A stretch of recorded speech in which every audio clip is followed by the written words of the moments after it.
oled noor inimene. Mina olen oma elus kogenud midagi sellist, mis on tänaseks päevaks muutnud minu maailma. Millest ma räägin, on tegelikult see, et ma arvan, et käes on sinu aeg täpselt seda sama asja teha.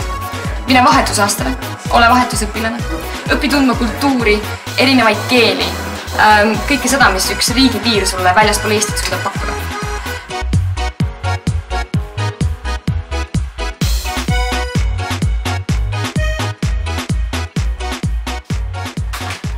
Kas sinu koolitunnid on ükslõisid? Kas sina tahaksid kogeda oma koolitunnis midagi uut ja huvitavat?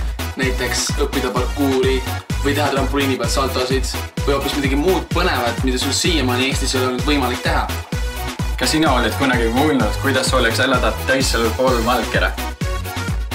Kas sina tahaksid näha elevanti tagaaias või ahvi aknalaua peal? Kas tahaksid rattaga mööda fjordikallast kooli sõita? Kas sina tahaksid tantsida nagu ladina-ameeriklane või saada oma tantsukogemus hoopis Ladina-Ameerikas? Kas sa tahaks süüa üks korra elus päris takosid? Kas sina tahaksid pääseda kuuma päikese alla ja et ka sinu koolitunnid oleks palmi all? Kui ka sulle kõik eelnevad mõtted meeldisid ja ka sina kõiki neid tahad? Mida sa veel oota? Sinu aeg on käes, nüüd on minek!